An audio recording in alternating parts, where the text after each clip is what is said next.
Every decision we make is made emotionally. We then justify it pragmatically. And if you don't get the emotional connection first, you'll lose. How many of you have been to Disneyland? Stop me if I tell a fib. If I lie, just stop me. You tell your kids 3 weeks before that you're going to go to Disneyland, and they go, oh, wow, fantastic, how many more sleeps? You say, 20 more sleeps. Now, they're excited, aren't they? They are excited. They haven't been to the place yet, and they're excited. They're already having a good time. Now, how would you like to have a brand where somebody said, I'm going to go and see my ING rep in 3 weeks, and they go, wow, how many more sleeps is that?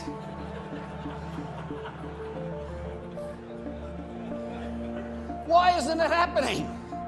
If you pick up this morning's paper or watch most ads on television or listen to the drivel they throw at you on radio, there's very little emotional connection. And I think the people who do emotional connections win. We get to the gate, 44,000 people have beaten us, so we stand in this great line. We finally get to the window, and they say 2 adults, 2 kids, $244, and you say, God, that's expensive! But this is Disneyland, happiest place on earth. Wow, hey. So you pay over your money, you walk in the door and you say, come on kids, we've got to get down to Pirates of the Caribbean. So you race down to Pirates of the Caribbean as fast as you can get there. What's the first thing you see? A line. It's not just a little line, is it? There's 50,000 people in this bloody line. So you wait. And Disney, just to make you feel better, stick up a sign saying, the wait from this point is 1 hour. So you go, okay, that's all right, happiest place on earth. So you finally get into Pirates of the Caribbean. 2 minutes later, it's over. Okay, that's all right. Race down to the next ride. What's the first thing you see? A line. You stand in the line. You know, the average person that goes to Disneyland stands in a line for 6 hours and 20 minutes.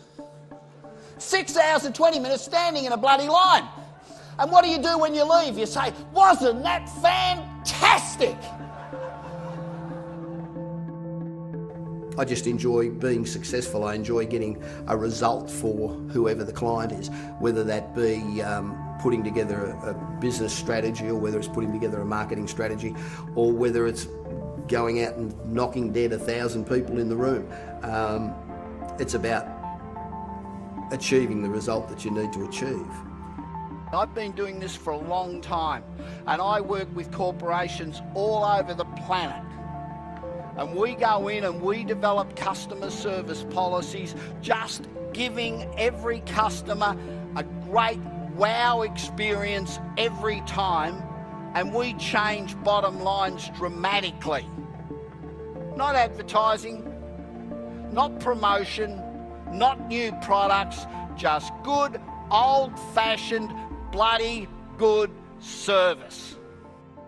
I do work pretty much across the board. On one end of the scale, I do work with people like Microsoft up in Silicon Valley, where they have corporations that they put money into and develop, and I'll go and advise them on how they can move forward.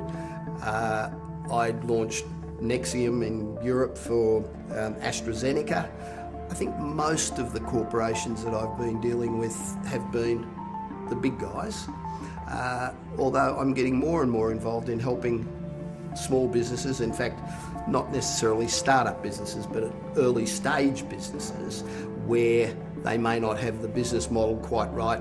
They haven't determined what their business and marketing strategy should be. Bob Pritchard has helped people like companies like American Express, Coca-Cola, to realise business potential. And you've worked with some huge companies, boards of directors, help some big names. What is it that they can get from you that they can't get from all their other people? I think the difference is that once you work in a company, that you become channeled into their corporate culture, if you like. So you tend not to think outside the box. You tend not to think about what other companies are doing. And so you don't keep up with the trends. You tend to do... If you're the marketing director of Coca-Cola and you put something up and they say no, and then you put something else up and they say no. Sooner or later you only suggest what you know the company's going to buy. Where somebody like me comes in and says, you've got to do this, and they go, wow, how fantastic's that? Because I speak on platforms all over the world and because I get the good quality jobs, I think I've got 90 Fortune 500 companies that I've spoken to. You get to share the platform with all the best people in the world. And, you know, I'll go along and listen to 10 speakers at a job where I'm one of them, and you learn a hell of a lot, which enables you to then take that back to clients. One of the most interesting things I saw or heard was when Mark Cliff says, you know, boom and busts are driven by emotion. That's what he said. Boom and busts are driven by emotion. God, if boom and bust, the future of the world's driven by emotion, why aren't we using more of it? Why don't I pick up an ING brochure and go, wow, that's what I'm about? Why don't I feel this great emotional drive? Because that's what's going to get people involved. I'm not in the motivation business. People often say to me, you're a motivational speaker. I'm not a motivational speaker at all.